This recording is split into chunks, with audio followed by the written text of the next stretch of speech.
Pengorbanan-pengorbanan yang sia-sia ini yang harusnya kita mulai belajar saat ini. Betapa berharganya kamu, betapa bernilainya kamu. Nilai yang Tuhan berikan kepada kita itu dengan nyawa, tapi kita membuatnya seolah jadi murah. Kita membuatnya seolah-olah jadi seperti gak berharga dan gak ada arti. Banyak orang mengatakan bahwa hidup gue udah gak berarti lagi, gue udah gak layak hidup, gue udah jenuh men, gue udah capek men. Itu kalimat-kalimat buat orang-orang yang tidak bisa menghargai hidupnya, orang-orang yang tidak bisa menaruh nilai dalam hidupnya. Seberapa mahalnya saya. Banyak orang berkorban buat hal yang gak penting. Banyak orang berkorban buat hal-hal yang gak masuk akal. Dan banyak orang yang menyia-nyiakan waktunya tanpa menghargai hidupnya. Hasil pengorbanan Yesus di kayu salib. Yang pertama, kita punya tujuan. Yang kedua, kita berharga dan bernilai. Dan yang ketiga, kita sekarang memiliki kasih dan dikasih.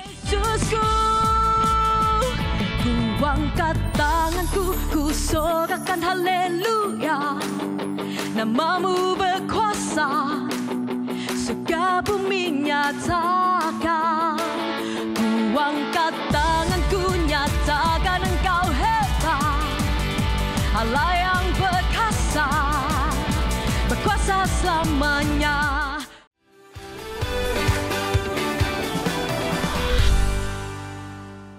Hai guys, Impact Youth yang saya cintai, apa kabar? Kita ketemu lagi. Halo, gue Stevie Patikawa. Hari ini gue mau share hal yang sederhana sih, tapi fundamental banget. Ini yang banyak buat orang gak ngerti. Apalagi temanya bicara sacrifice, pengorbanan. Saya cerita sedikit dong. Anak muda zaman sekarang nih banyak berkorban yang gak jelas. Contoh, dia naksir cewek nih.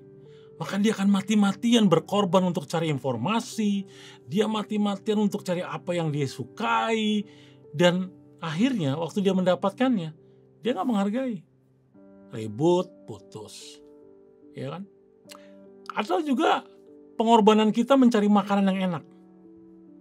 Kita bela-belain datang ke satu food court yang udah ngantri panjang. Kita habisin waktu berjam-jam untuk ngantri. Begitu makan, gitu aja. Dan semua dengan kalimat mati-matian. Ngeri gak tuh? Ya kan? Kita dapetin sesuatu yang gak worth it buat gue. Oke, ada lagi yang lain. Ya kan? Kita berburu barang. Barang yang katanya bagus banget. Limited edition. Kita mati-matian berusaha untuk mendapatkan barang tersebut. Begitu dapat, selesai. Ngeri gak? Dan kalimat yang paling bahaya adalah gini. Kita mati-matian loh nyarinya loh. Betul? Atau pasangan muda yang baru nikah. Ya kan, baru kerja. Ya gaji lumayan lah. Mobil gak jelek-jelek amat lah. Tapi dia mati-matian cari uang. Dan alasannya bilang begini. Untuk keluarga saya. Untuk istri saya. Dan untuk calon anak saya. Kalimatnya semua dibuka dengan kata mati-matian. Kalau kita bicara Yesus, buat saya, cuman yang Yesus yang mau mati buat kita. Dan benar-benar mati buat kita. Dan dia gak perlu mati-matian. Dia mengorbankan dirinya di atas kayu salib untuk tebus kita, untuk bereskan kita. Buat saya sacrifice dan pengorbanan gak mudah, teman-teman youth. Gak gampang diucapkan. Gak semudah kita lakukan. Karena butuh banyak pengorbanan yang harus kita lakukan untuk kita belajar namanya sacrifice. Dan buat saya, apa yang Yesus lakukan itu membuat dampak dan impact yang besar untuk kita semua saat ini. Karena cuma dia yang mau mati buat kita. Dia mau mati buat saya, buat kamu, dan buat semua orang. Orang yang percaya Yesus, orang yang gak percaya Yesus, orang yang suka dengan Yesus, atau orang yang suka dengan Yesus. Dia berkorban untuk mereka semua. Nah, dengan cepat saya akan coba sharekan 3 hasil pengorbanan yang Yesus lakukan di kayu salib. Ada banyak sih, tapi 3 aja. Jadi kita gak panjang-panjang. Karena anak zaman sekarang gak mau denger yang panjang-panjang, yang pendek saja. Yang pertama, dengan Yesus mati di kayu salib, pengorbanan itu membuat kita hidup memiliki tujuan. Keren gak? Hidup memiliki tujuan. Anak muda zaman sekarang banyak sekali yang gak bisa jawab pertanyaan, apa sih tujuan hidup lo? Kenapa sih lo mesti hidup?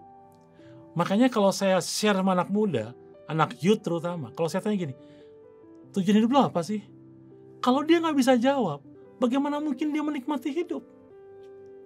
Ngeri loh. Nah, justru Yesus mati di kayu salib, dia mengorbankan dirinya supaya kita punya tujuan. Kita baca ayatnya yuk, ntar dikira sesat ya kalau nggak pakai ayat. Matius 18 ayat yang 11 mengatakan begini. Karena anak manusia datang untuk menyelamatkan yang hilang. Kita nih orang-orang yang lost. Orang-orang yang hilang. Jadi waktu Yesus datang dan dia mengorbankan dirinya, maka kita punya tujuan. Serupa dengan gambar Allah. Itu tujuan kita. Berapa banyak anak muda yang gagal dalam hidupnya karena dia gak punya tujuan. Semua yang ada di bumi ini dibuat ada tujuannya. Semua yang ada di sekitar kita dibuat punya tujuannya. Bayangkan kalau hal kecil saja ada tujuannya, bagaimana hidup kita yang tidak ada tujuannya?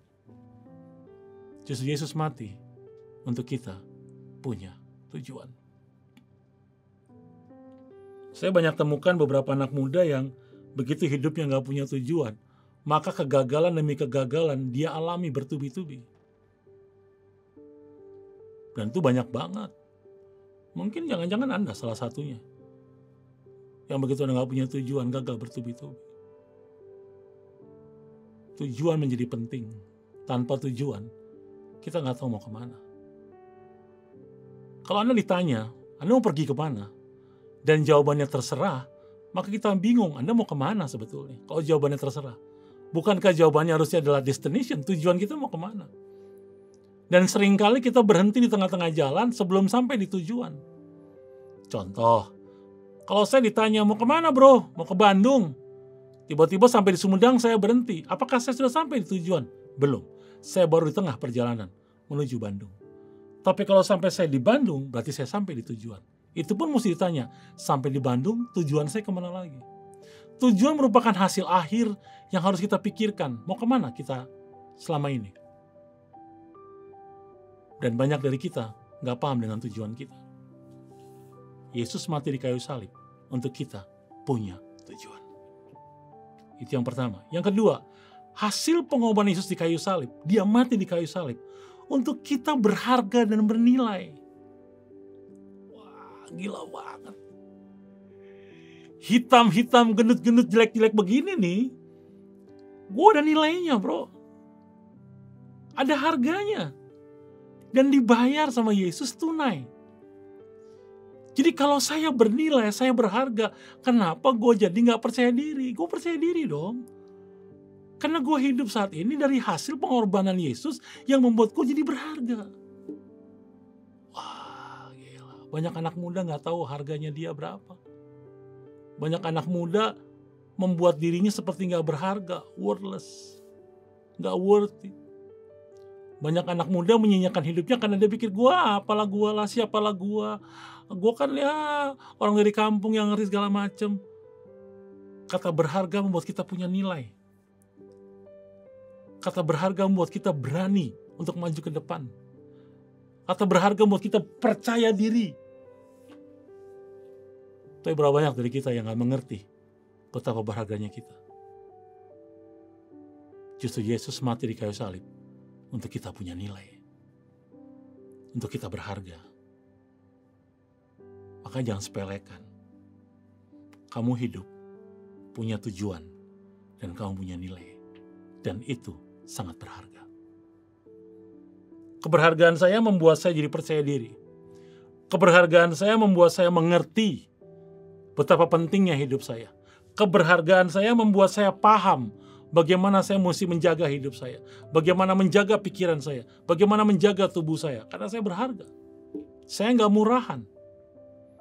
Tahukah kan Anda bahwa banyak barang-barang murahan yang sebetulnya kita buang karena dia nggak ada harganya. Tapi tahukah Anda kalau barang-barang yang berharga, yang mahal kita simpan. Mereka bisa katakan, oh ini branded.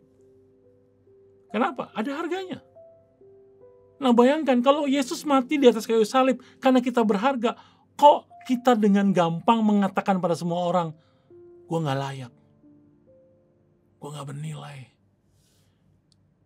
Karena orang tua kita gak menghargai kita, karena kakak atau adik kita gak menghargai kita, karena pacar kita gak menghargai kita jadi gampang untuk menyerah dan self pity, mengasihani diri sendiri dan mengatakan, gue gak berharga men.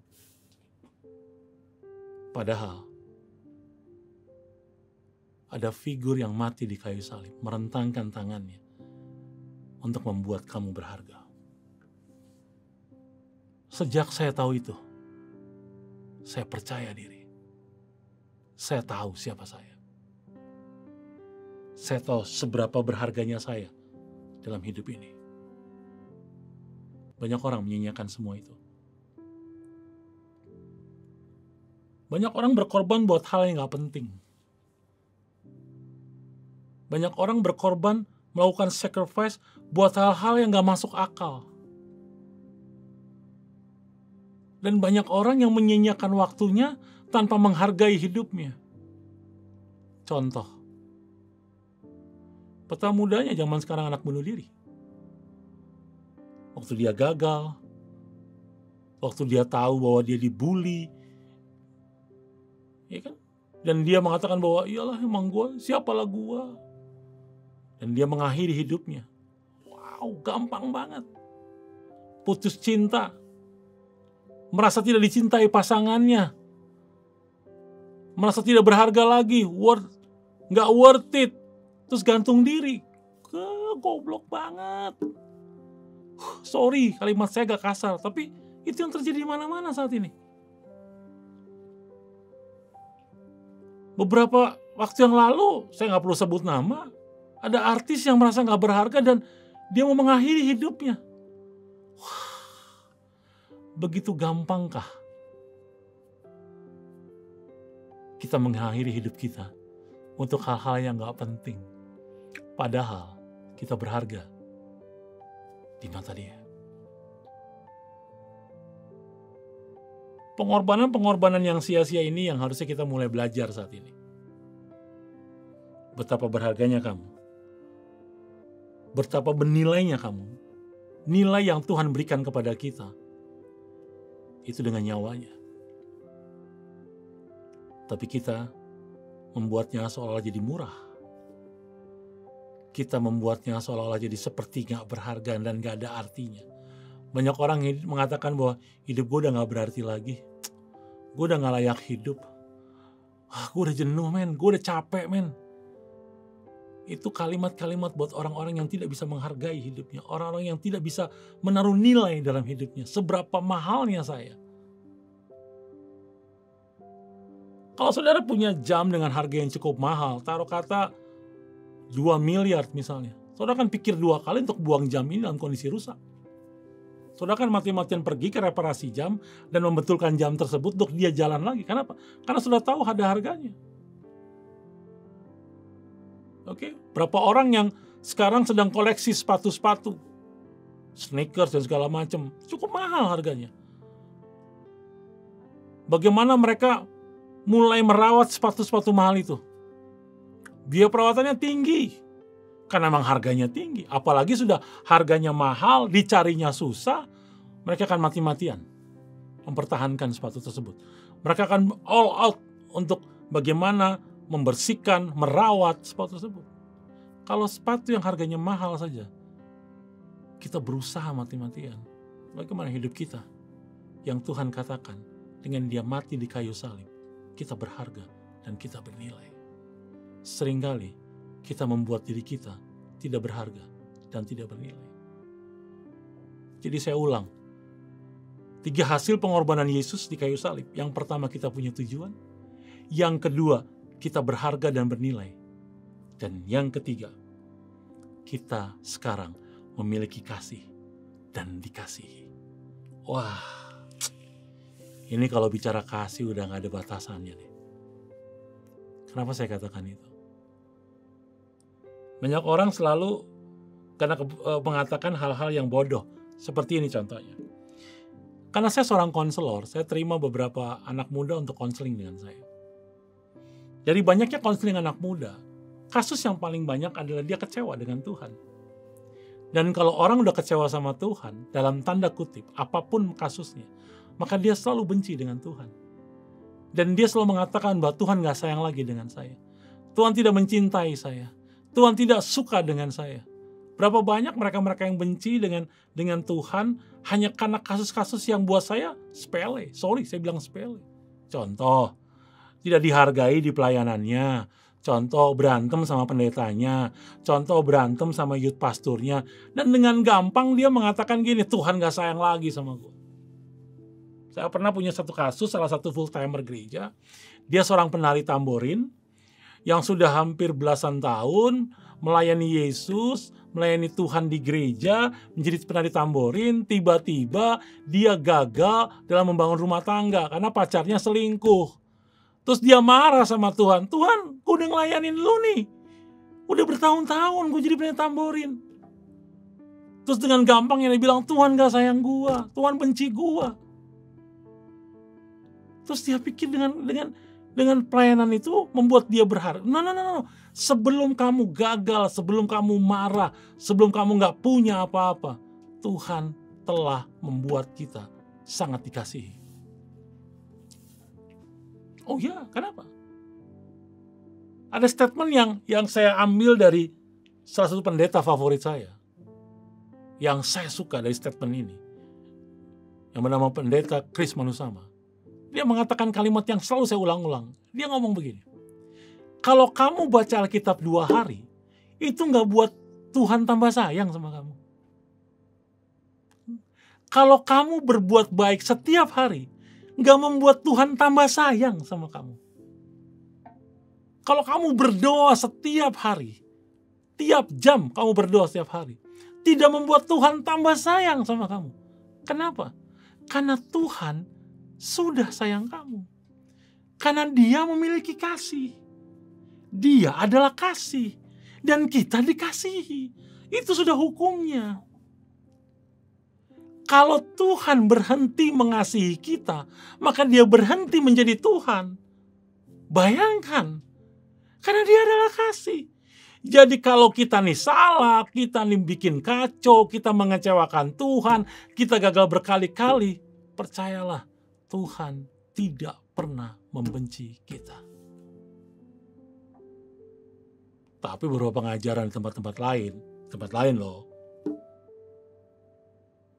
repot banget kayaknya. Tahukah teman-teman sekalian, untuk Impact Youth, bahwa pengampunan yang kita naikkan dalam Tuhan, kecepatannya adalah sebelum nafas kamu berakhir. Sebelum kamu tarikan nafasmu berhenti, pengampunan telah datang.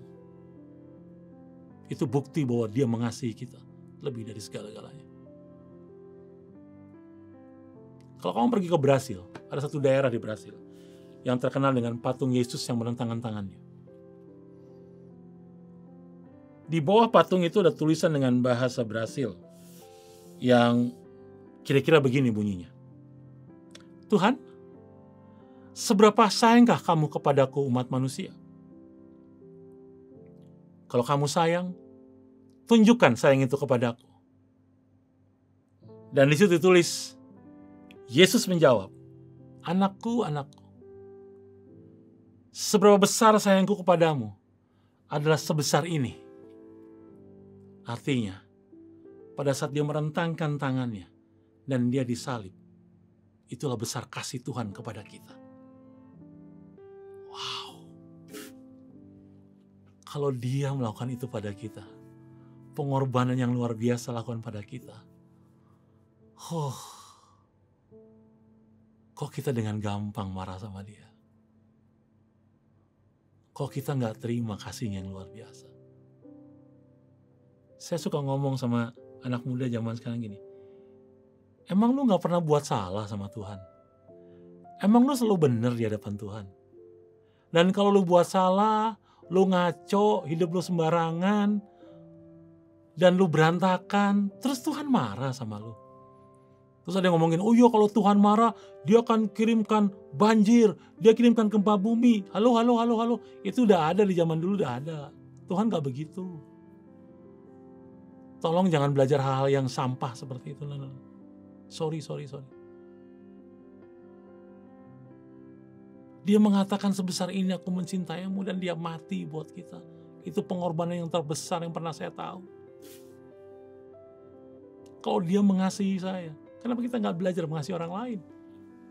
Karena dia adalah kasih dan kita juga kasih.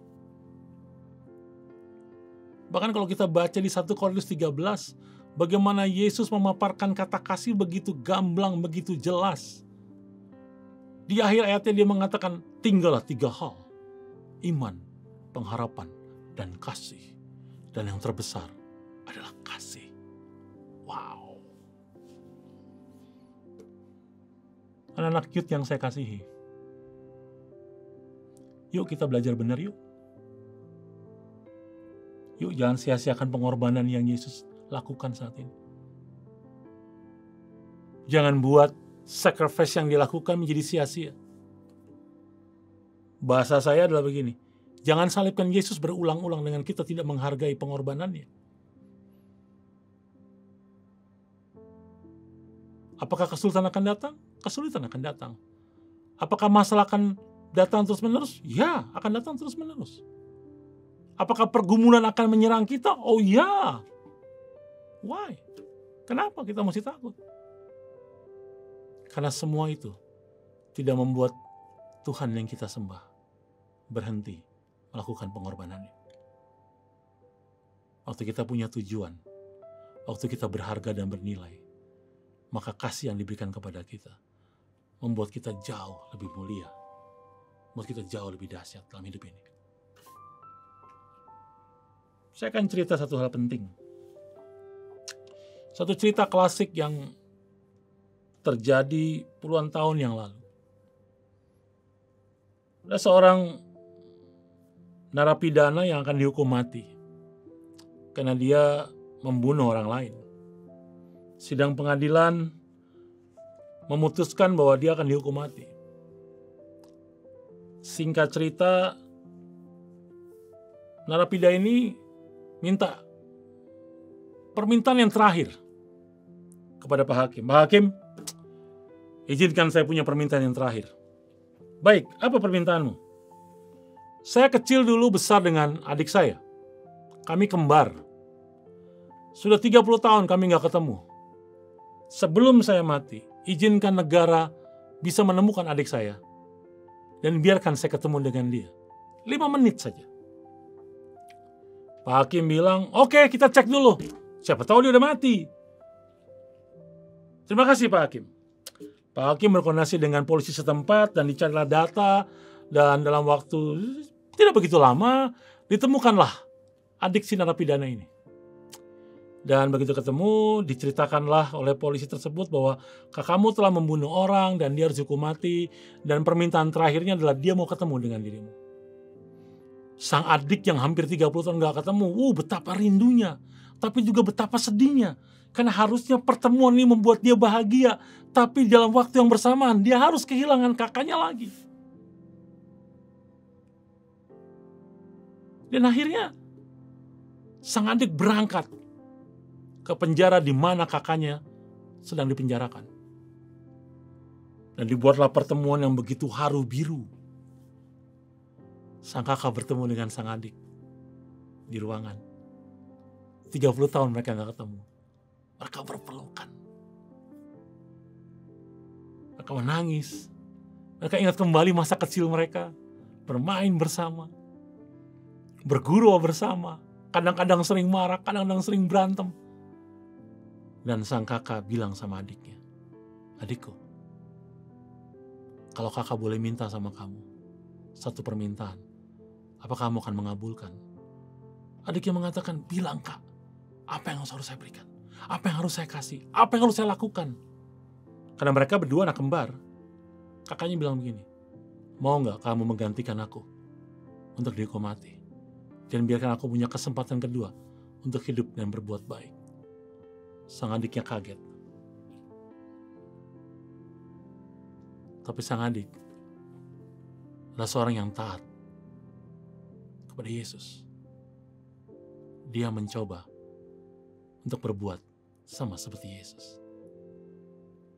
Setelah dia berdoa dan berpikir, baik Kak, aku gantikan kakak.